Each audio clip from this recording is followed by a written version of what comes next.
Ada was a curious girl, always asking questions and eager to make new friends.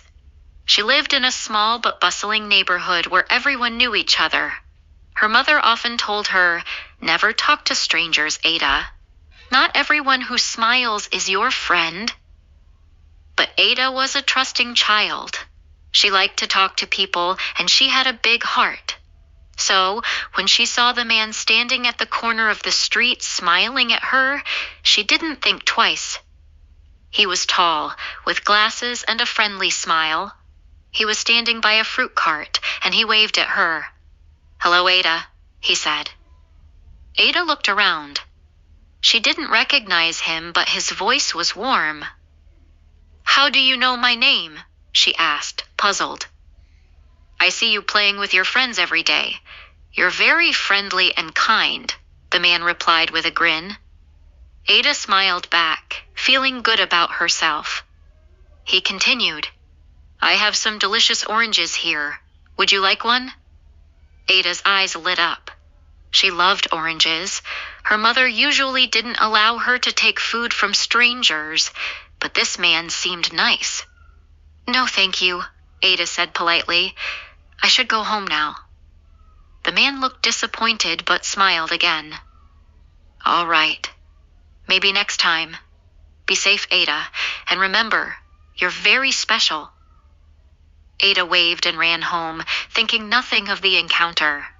She had seen the man around often, and he always smiled at her. She didn't realize that this was the start of something dangerous. A few days later, Ada saw the man again. This time, he was standing outside her school gate, watching her as she walked home. He waved at her. "Ada, come here," he called softly.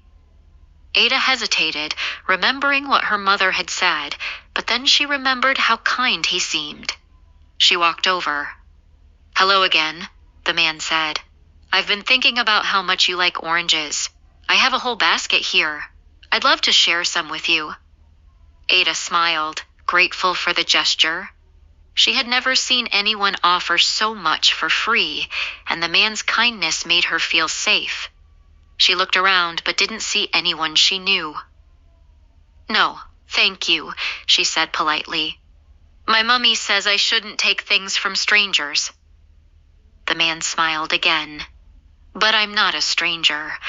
I've been watching you, Ada. You're such a good girl. Your mummy would be proud of you. I promise, it's just a little gift. No harm." Ada thought for a moment. She was confused. The man's words sounded reassuring. After all, he was right. Her mummy always told her to be good and kind. "Okay," Ada said. "Just one, please." He handed her a large orange. "Here you go, Ada. You deserve it." She took it and smiled. "Thank you." As she turned to walk away, the man called out to her, "You're welcome, Ada. And remember, always come to me when you need something. I'm your friend." Ada didn't think much of it. She just wanted to eat the juicy orange. But deep down, something felt a little strange. She shrugged it off and skipped home, thinking about how sweet the orange was. The next day, as Ada walked home, she saw the man waiting by a bench near the entrance of the estate. This time, he waved and called her over. "Ada, I was hoping to see you again. How are you today?" he asked. Ada was tired after a long day of school, but she walked over to him. "I'm okay. I'm just going home now," she said. The man smiled. "I wanted to tell you something. I know your mummy is very busy, and I can help you with anything you need. If you ever feel scared or lonely, you can always come to me. I'll make sure you're safe." Ada's eyes widened. "You'll keep me safe?" "Of course," the man said, nodding. "I've been watching out for you. You're very special, Ada, and special people need protection." Ada didn't fully understand what he meant, but the warmth in his voice made her feel safe. She smiled at him. "Okay," she said. "I'll remember that." But I have to go home now. All right, Ada, the man said. But if you ever need anything, just come and talk to me. I'm always here. Ada waved goodbye, feeling like she had a new friend. She didn't know that her trust in him would soon lead to something dangerous. The following week, things began to change. The man started to find reasons to talk to Ada more often. He would stand by the school gate waiting for her, or he would appear near the park where she played. "Hi, Ada," he would say. "How are you today?"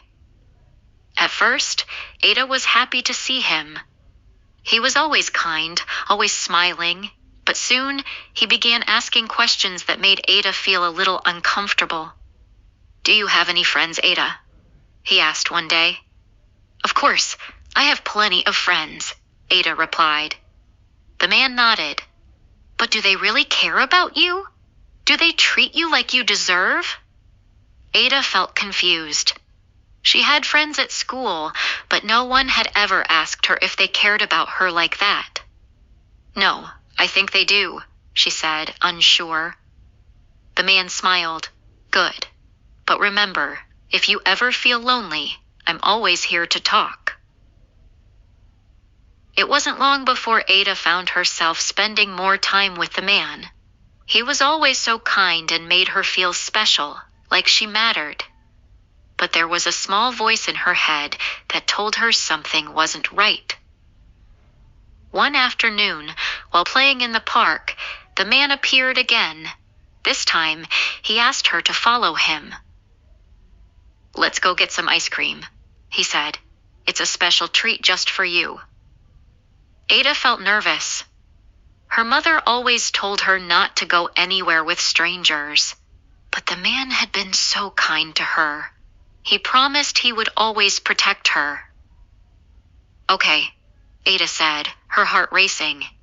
She wanted ice cream, and the man had always been nice to her.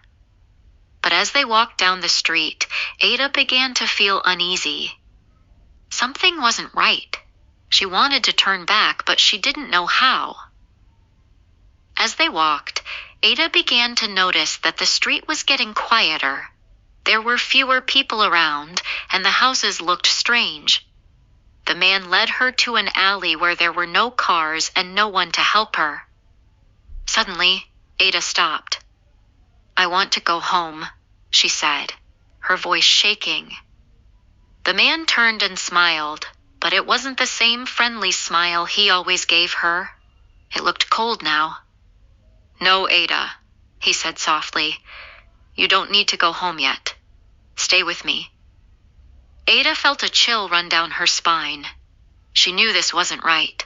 She tried to run, but the man grabbed her arm.